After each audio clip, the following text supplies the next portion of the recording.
That's what I'm going to talk about today. I'm arguing that there is a brand new kind, we are in a after fraud, in a post-fraud regime, by which I mean that fraud is now being reconstructed as not in epistemic terms. So fraud used to be, this is actually the current federal definition of fraud.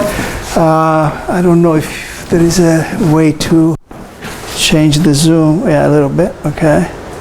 So it's, research misconduct means fabrication, falsification, or plagiarism. So fabrication and falsification of evidence. Plagiarism is falsification of authorship. And then it gives you the definitions of what these three things are. So this is the old fraud. So fraud is effectively a version of falsehood, is making a false statement about evidence or about authorship. And instead, what we see now, it's a different kind of fraud that emerges from gaming metrics. So this is Goodhart law, or at least it's a statement that has been attributed to Goodhart, who was an LSE economist. So when a measure becomes a target, it ceases to be a good measure because gaming starts.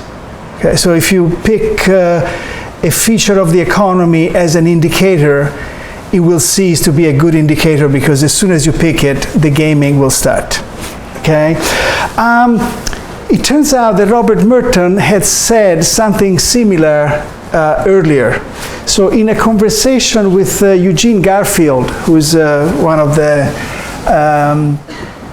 founders of scientometrics, in the correspondence between Merton and Garfield, Merton tells Garfield that who wants to study citation patterns in science, not to evaluate science, but to map it. So the argument was to reconstruct the invisible colleges that early sociology of science wanted to do, and using citations as a way to create the map. And Merton tells Garfield that as soon as you start counting citations, and citations is likely to become evaluative rather than descriptive, people will start gaming citations.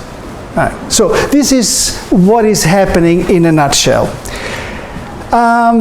So let me give you quickly some examples of what I mean by fraud in the post-epistemic era.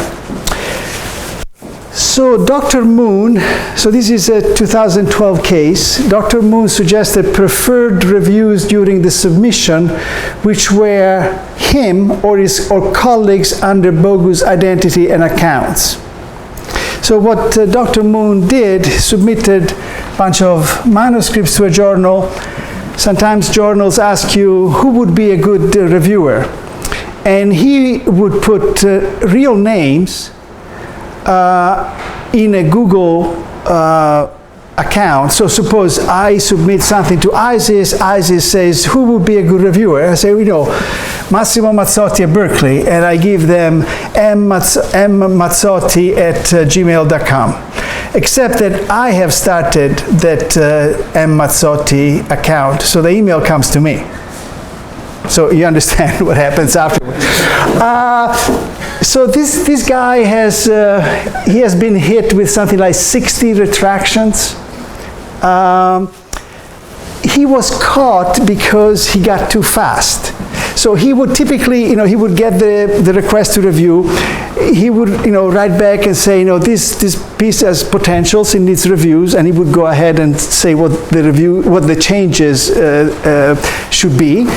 And then, of course, he would make those changes and the thing would be accepted. So he got caught because he started submitting reports within an hour of the request. Okay, so you understand. Now, this case was not isolated, but it has spawned an entire generation of misconduct. There has been a vast global copycat So apparently, to the last count, over 350 articles have been retracted because of this. Then comes Mr. Peter Chen. So Peter Chen took the basic idea of Dr. Moon. Peter Chen, actually, this was a big case because it involved the Minister of Science of Taiwan, and actually he resigned as a result. So, editors noticed that some peer reviewers' emails addresses were fake, which sparked a 40-month investigation that came to involve about 20 people from Sage's editorial, blah, blah, blah. Editors were able to track every paper that the person or people behind these accounts had allegedly written or reviewed. As they worked through the list, they realized that authors were both reviewing and citing each other at an anomalous rate. So what this refers to is, now Dr. Moon was acting solo. This is a conspiracy. A bunch of people agree that, so again, let's say, Massimo and I are, being Italian, we're accustomed to misconduct. So we agree that you submit a piece to ISIS and you pack it with citation to my work. I write a piece to Social Studies of Sciences and I pack it with citations to your work. And then we manipulate these emails of potential reviewers so that you review my piece, I review your piece. This involves both the same gaming of email addresses that Mr. Moon had done, but in this case also you hack into the Sage's database and you go in and you put your email address or you put your name as a designated reviewer. So you go one step further. Dr. Moon is outside of the database. He just provides fake emails. Chen breaks into the database of the journal and puts himself under a pseudonym and emails addresses into the workflow. All right? So, first case, single person, here conspiracy, but you see the family resemblance between the two schemes. Right? This one builds on the previous one. One sec. Okay, another example of a different kind is this. This is a case in which they found out that some reviewers have managed to, fake peer reviewers have managed to break into journals' databases, inserting themselves as peer reviewers, and then going in and say, look, this is a good piece, but you should cite Massimo Mazzotti. So basically, you suggest footnotes, missing footnotes, to yourself, okay? And of course, the author will give you those footnotes just to get the piece published, right? So again, you break into the peer review stream and you do something to gain citations. In Moon's case was to get publication, in these other cases to get citations. None of these articles was necessarily fraudulent. Okay, that's what I mean by post-epistemic phase. Some of these articles might have been fraudulent, but they don't need to. We're talking about what happens outside of the article. It's not about the claims of the article, but it's about how the article gets published and counted, right?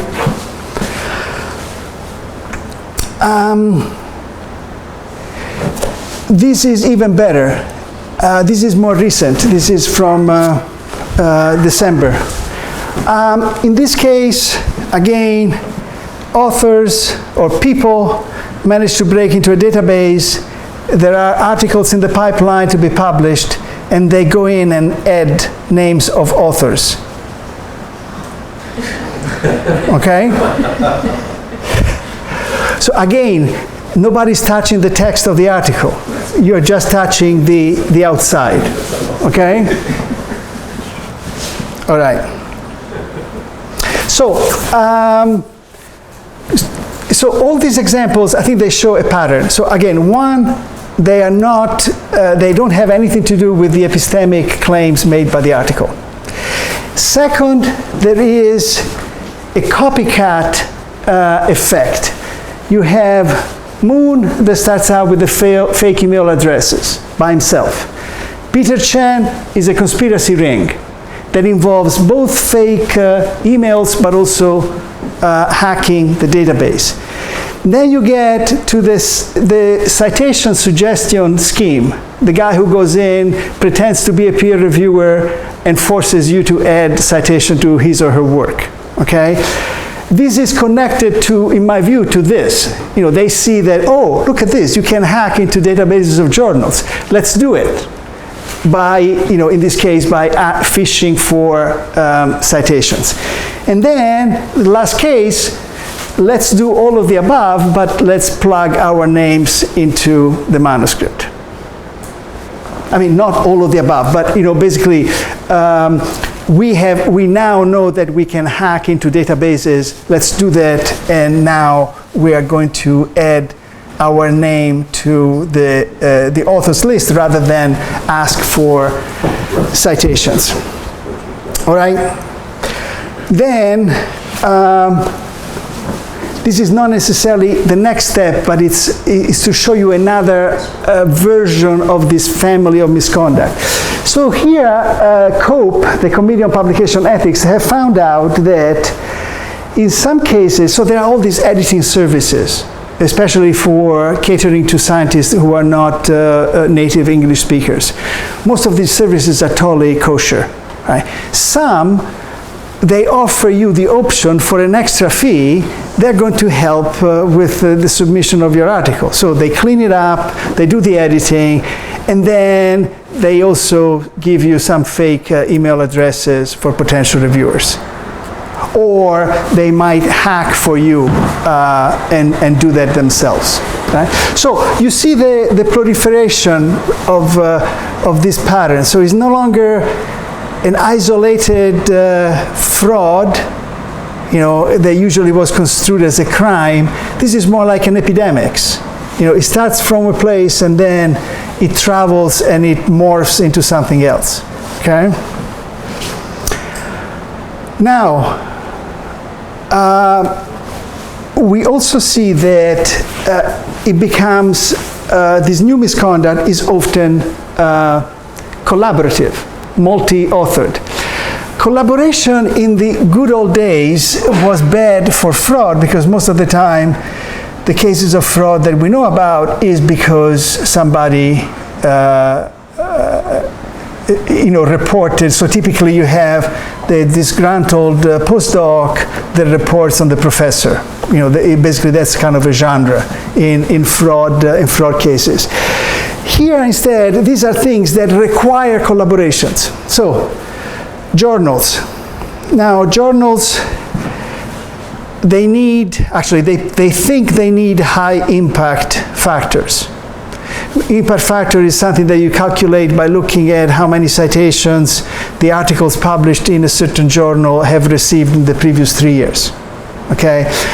If you probably have received these emails from journal editors saying, you know, we really like your article, we're happy to publish it, we would appreciate if you could bring it into conversation with some of the discussions we have had in the article, in the journal. What they mean is please add citations to articles published in our journal, okay? This is unethical, but it's not what's happening here. So, many journals have done a version of that, publishing articles that cite that journal a lot.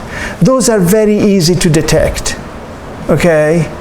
So what they have done, they agree, two journals, say Representations and Critical Inquiry, they agree to have their authors cite the other journal. This is much harder to track, because the citation to one journal come from outside, okay? So by doing these schemes, the impact factors of the two journals can go up like crazy. And that's so far how they get caught. because you can have a journal that had like a 1.5 impact factor, and the next year it's 7.5. Okay? So they overdo it and they get caught. But the reason they do this is, again, this is not about epistemic fraud, it's about bringing up the value of their impact factor, which then confers value on the articles that are published there, right? So you get higher impact factor, more people, and allegedly better people submit to your journal. So one issue that I want to point to is that the forensics of the new misconduct are completely changed. So this is a slide that I shown at the beginning. But here you have, so this is the Peter Chen case, right? So typically, case of fraud, you have a bunch of traditional fraud, you have a bunch of people put together by the dean to go over what happened in a lab. Here we have 20 people working for 40 months. Okay, and look at the evidence. They check the wording of reviews to get the sense of whether who had written those reviews. The details of author-nominated reviewers, so you have to track the identity or the aliases of the people who have been, suggested as reviewers. Reference list and turnaround time for reviews. So you see that this is not this is not a crime scene, meaning the lab as a crime scene as it used to be in the good old fraud, right? This is more like a data analysis, not about the article, but about how the publication of the article has evolved. So peer review, which typically is seen as that which ensure that only good stuff is published, effectively, peer review is the object of this investigation. Okay? So, and I'm not going to get into, so you got the point. So the forensics is a completely different can of worms. Before we move on to another different kind of discussion, I want to mention a couple of new things that I've seen in the last few months. Now, the editing services that I mentioned before, they got into the habit of actually writing articles and submitting them. Once they come back and the editor says, okay, we accept it with these revisions, they use the revision window to go out and shop for authors. Okay, so the article is already in the pipeline. It has been accepted with revisions. So I go out and I say, Massimo, you want to be on it? Give me a couple of $1,000. And the price list, tracks the impact factor, right? So, if you want your name on an article in high impact factor, you pay $5,000, blah, blah, blah, okay? So, and this is something I love. So people now also make up co-authors. So you make up co-authors and you assign them to prestigious institutions, because that helps the publication. So you understand, this is effectively you dilute your authorship credit because you put other authors on the byline. And these are authors that are made up. So this is the opposite of plagiarism, right? Where you steal the work. Here you give away your work, so to speak, you share your work with people that you have made up. But the name of the people doesn't matter. Their institution matter, except that it's fake. Meaning, the institution is not fake, but the name is fake.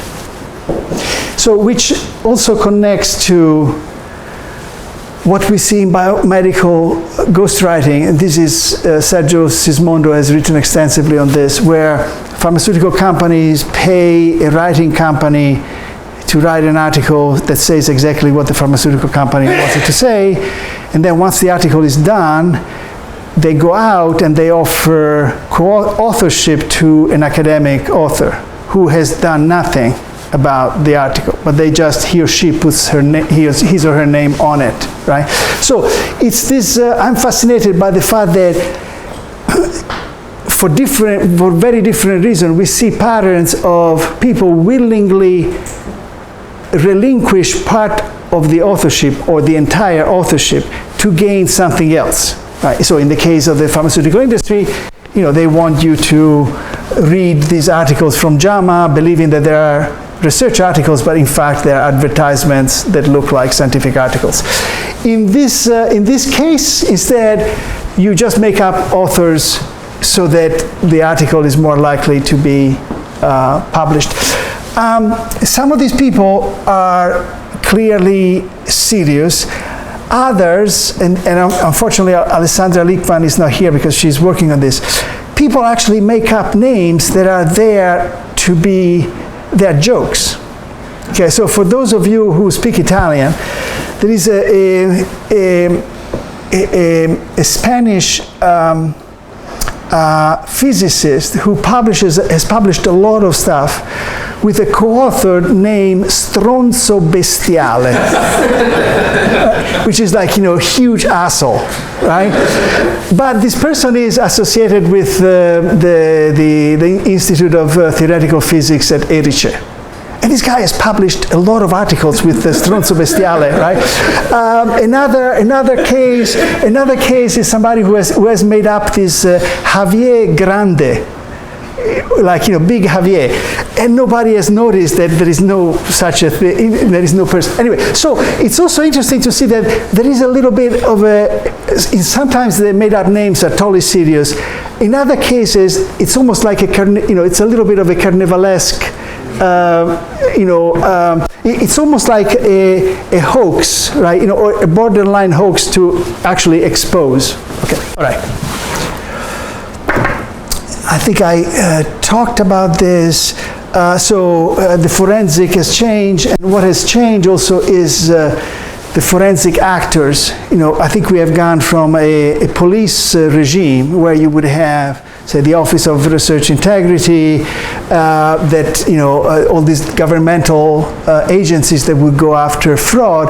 Now, effectively, fraud detection has become more of a crowdsourced task, largely because you need so many different skills now that, in a sense, the skills cannot be easily found in one place. So typically, PubPeer is a very good example. It's a website that comes out, it's run by a US biologist working at the CNRS in Paris, where basically it's a website where people discuss what they have read, and if they say, look, I think there is something funny there, some people might jump in and say, yes, there is something funny. So you have this, it's presented as an online journal club, but typically it's the place where these accusations of fraud emerge. And sometimes they go viral, and once they go viral, the universities or the government cannot not do something about it. I haven't seen cases where some of these accusations are probably not justified, but you can see that there is a slippery slope. We might get to the point where normal scholarly dispute might end up they might turn into actually fraud accusation. So, but here I don't work on that, but Alexandra does, and it's a very interesting theme. Okay, so far I've discussed this post-epistemic misconduct. I don't want to give you the impression that good old fraud does not exist anymore, but good old fraud has changed in ways that are somewhat aligned with these non-epistemic trends that I've talked about. So most, and by most I mean 90% of the traditional fraud cases that I've seen involve images. Typically, Western blots or type of blots. And typically what happens is that, so you have a set of images you can Photoshop them, you can flip them, you can stretch them, compress them, tilt them. So you can digitally modify them to make them look like it's a different set of pictures, but they're the same. You change the captions and you recycle it in a variety of articles making different claims. I'm serious. I would say 90% of all the cases now of traditional scientific fraud involve images. And they involve images because now you can manipulate images quickly. So we start with, if you want, the mechanization of plagiarism with the cut and paste software. And now Photoshop has expanded the range of quick digital manipulation to images. Okay? So the trend I see is that we're going from one-off fraud. So so I'm talking about traditional fraud, right? One-off fraud, which was what we have known, Piltdown Man, the Baltimore case, any case that we have read in history of science is one-off. Now instead, it's industrial. And the point is really, okay, I got, 6 pictures, how many articles can I publish with these pictures, provided that I massage them nicely enough. And of course, there are now softwares to allow you to detect the digital manipulation of images, right? Because you always leave a trace whenever, not quite dust, but you disturb digital patterns. So I don't know exactly how to capture this transition, but certainly we go from one-off to industrial fraud, certainly from material to digital, because that's part of the productivity, right? I mean, good old fraud was one-off and was material. Piltdown Man, you have to plant different bones in a pit. You have to file the teeth of the orangutans to make them look like humanoid. So it's very material, right? And also, in a sense, it's from intensely authorial fraud. Right? It's really like the one-off, but it's also a masterpiece, right? It's almost like the copy of an art painting. Now instead, it's knockoffs. The point is not to make a copy of Leonardo. You want to just get 50 articles published, right? So this is what I think is happening to traditional fraud. So traditional fraud has also changed in the direction of productivity. Okay. Now, so I'm trying to figure out how to put together, or if I can put together, the first part of the talk, that is the emergence of post-epistemic misconduct, with this new trend within traditional fraud, right? Good old fraud. So I think that there is a trend toward the bottom feeders. Okay, so this part is pretty much hypothetical. Okay, so I'm just putting it out there to see what you think. So the phase 1 is really the 19th century, so Piltdown Man, early 19th century. So the point is that you come up with a fraud to make a very large, important claim. Okay, so the Piltdown Man is about the missing link. If you think about, there is that really interesting book on Haeckel's embryological drawings by the guy from HPS at Cambridge. I don't know. Anyway, so it's really, an argument about that there might have been a fraud involved in, to support the argument that phylogeny recapitulates what? Yes. By Stephen Gould? Yes. The one? Stephen Gould? No. It's a recent book. It came out a couple of years ago. Yeah. So, but these are all claims. They're all fake claims. I think so. Yes. So, but you see that the goal is really to make a big claim, okay? Or think about the painted, the spotted mouse.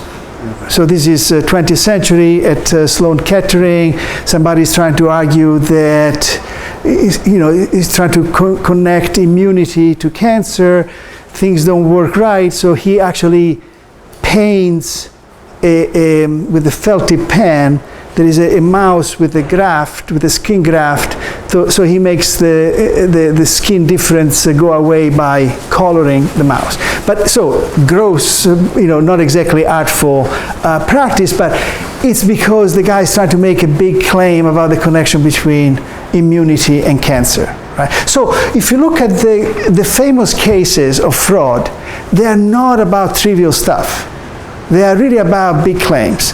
And in the earlier case, when publication wasn't crucial, publication in the sense of print, people did these frauds to become famous. Right? So the idea is that you want to become famous by being known to have found X. Right? So you don't become famous because you have published 500 articles, right? So it refers to an age in which fraud is connected to big claims, and also publications are not the predominant way to become famous, right? So I'll skip the phase 2 and we get to the bottom feeders. So the age of the bottom feeders is where we are now. And I got interested in the bottom feeders because one of my projects is on plagiarism, and so and I was fascinated by this. So this is a case. This is a case from physics that somebody, I think this was a Turkish, a team of Turkish and Italian physicists. So they come up with some fraudulent claim. And they focus on an obscure theory of gravity. So you focus on a topic that very few people are likely to read.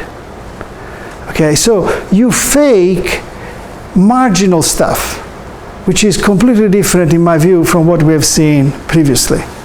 Okay, as they say, they were following optimal strategy. So you fake something that is not likely to be detected, but by the same means, it also means that you're not going to get a lot of credit for it.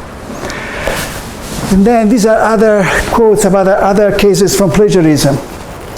Plagiarists often send their copied papers to second-rate journals, making their misdeeds harder to detect. The search has turned 67 papers, about half of which have appeared in low-profile peer-review journals.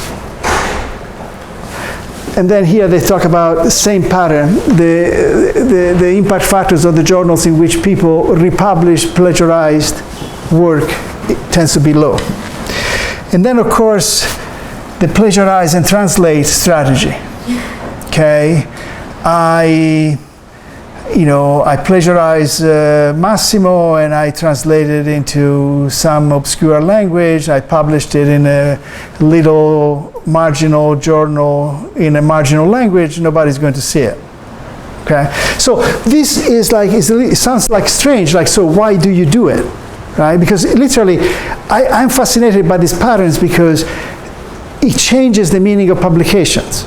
Here you have plagiarized publications that are published so that they don't get read. Right? Right? Because, so why people do this? The answer is pretty obvious. The curriculum vitae. Right? So this points to a new, I'm not getting into the usual, complaints, oh, we don't read anymore, we just count. This is a clear empirical, example that publication now, it's not publication, right? It's publication under erasure. I don't know exactly what term to use, but people are publishing so that their stuff does not get read, right? So you can say that in the past, the curriculum vitae was the record of one's work, and instead now, the publications are the footnotes to the curriculum vitae. So the curriculum vitae is the only publication, or, in some fields, not in the humanities and social sciences, but in lots of fields, the CV is the only publication, and the publications are the footnotes that people never check. Okay? So, how is this relevant? Because I think that the new fraud that I discussed about this industrial fraud, changing quickly a set of images with Photoshop and republishing it, to me it points in the same direction, right? So fraud is no longer to make the big claim, but just to publish a lot of crap that hopefully nobody will ever read. So the next question is, who does this, right? And again, this is just a hypothesis, but following Retraction Watch every day and reading a lot of the literature on this stuff, I think this is the result of metrics on a global scale. If you look at a lot of these authors, and also if you look at how if you want, neoliberal gospel of metrics has been taken up in the global south, is profoundly scary. So my hypothesis is that we are dealing with a lot of universities that are in the 200 to 500 range in global rankings. They are the ones who want to move from 350, hopefully, to 199. Nobody knows them. Okay, so they cannot rely on reputation-based metrics. The only way they can be known is by publishing a lot. In Asia, but also in Australia, there are very precise price lists. If you publish in Science or Nature, you get a $30,000 bonus. As the impact factor goes down, you get smaller, bonuses. But the argument is that in the global south, there are these massive rewards for publications at all scale. You get more or less money, but so my guess is that the gospel of metrics has been swallowed mostly in the global south by B- universities that want to climb up into the B+. And at that level, it doesn't matter really whether whether you make big claims, you just need to publish a lot and get cited a lot. If you get caught, most of the time, really nothing much happens. Okay? So, I think in this shift that I'm discussing, there is also a very distinct, geographical and geopolitical dimension to the shift. And, by the way, I'm not in any way being moralistic about people in Asia, the cheaters, they are cheaters, they are pirates.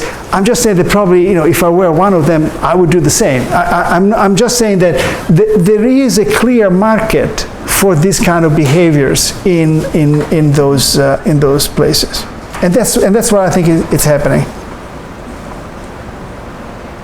And that's it. Thank you.